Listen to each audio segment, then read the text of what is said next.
Kidumu Chama cha Mapinduzi. Kwa majina anaitwa Salumu Celestini Mtaturu, mwenyekiti wa umoja wa vijana Chama cha Mapinduzi wilaya ya Ilemela mkoa wa Mwanza.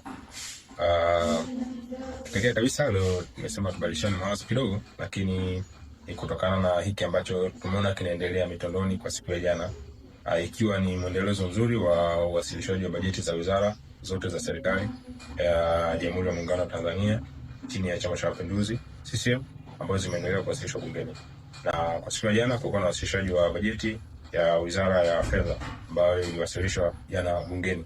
Lakini miongoni mwa wabunge waliopata kuwasilisha ni mbunge ndugu Mheshimiwa Simai. Mheshimiwa Simai alipata nafasi ya kuwasilisha mchango wake katika kuchangia bajeti hiyo. Na katika hoja yake aliyoleta ilituletea utata mkubwa sana, ilituletea tafakuri kubwa sana, ilituletea changamoto kubwa sana katika kuanza hiki anachotuletea na kutaka kutafakarisha kina maslahi gani ndani ya Chama cha Mapinduzi, kina faida gani ndani ya serikali, kina faida gani ndani ya nchi na utulivu kwa ujumla. Kwa sababu hoja alizokuwa anazijenga zimetupelekea kuona kama kufanya watu wafikiri kama kuna mpasuko, kufanya watu wafikiri kama hatuko pamoja, na kutufanya sisi wanachama na viongozi tuweze kuona sasa hata na wabunge sasa walioko bungeni wanakimbizana na 2030 na kuondoa uhalisia wa kuweza kuwasilisha yale ambayo tuliweza kuahidi wananchi kwa kipindi cha 2025 2030. Na wanaendelea kutufikirisha kuwa sasa wabunge wameachana hayo kushughulika nayo, wanashughulika na kutafuta mamlaka. Wameweza kuacha kumsaidia Mheshimiwa Rais kwa kupitia bunge ili waweze kuwasilisha mawazo hayo. Kwa sababu leo hii kwa kizazi hiki cha sasa, vijana sisi ambao tunasikiliza na kufuatilia hoja za namna alivyowasilisha mawazo yake na yule aliyemuita Yuda, kwa sababu sisi siku hizi mitandao idanganyi, tunafuatilia nyenendo, tunafuatilia mambo mbalimbali ya serikali na nchi kwa ujumla. Sasa huyu ambaye unasema anaagizwa kwenda kanisani, unasema anaenda kulalamika, anaenda kutafuta huruma. Sasa ni kutukosea sisi vijana, ni kukosea mamlaka iliyomteua, ni kumkosea yule aliyemuona anafaa kwa ajili ya kuweza kumsaidia katika nyadhifa hiyo aliyoitoa. Sasa hili litatupa wakati mgumu sana, kwa sababu sisi kama Chama cha Mapinduzi vijana tumejifunza ndani ya Chama cha Mapinduzi.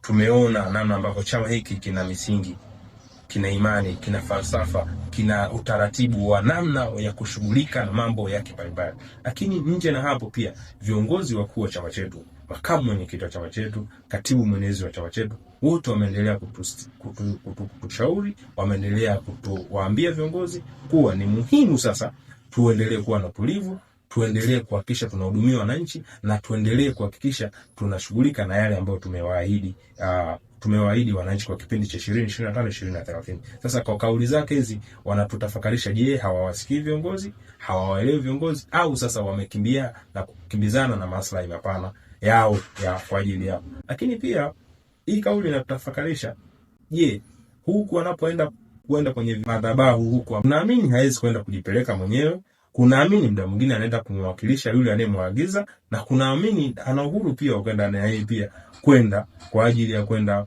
kufanya ibada. Je, sasa tuanze kuanza kushughulika na watu kwa sababu ya imani zao, tuanze kushughulika na wengine ambao wataenda kwenye imani zingine wakaenda kufanya ibada zao au kwenda kufanya mambo mbalimbali kwa ajili ya imani zao, kwa sababu ni kauli ambazo kimsingi mwisho wa siku hazijatufurahisha. Lakini mwisho kabisa kwa msingi huo hii kauli isipokemewa ina madhara makubwa sana.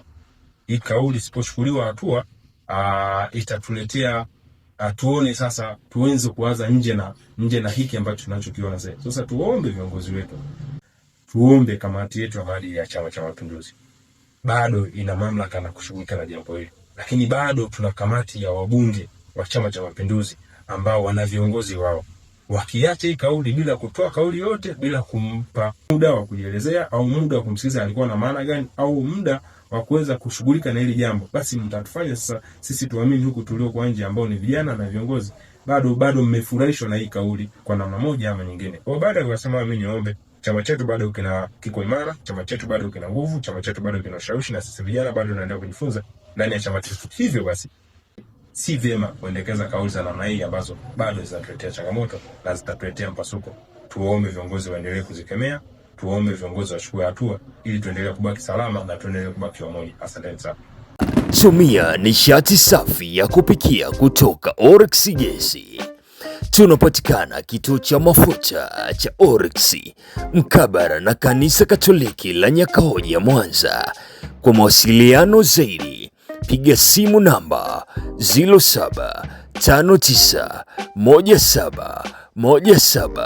0759171702. Tunauza jumla na rejareja. Usafiri ni bure.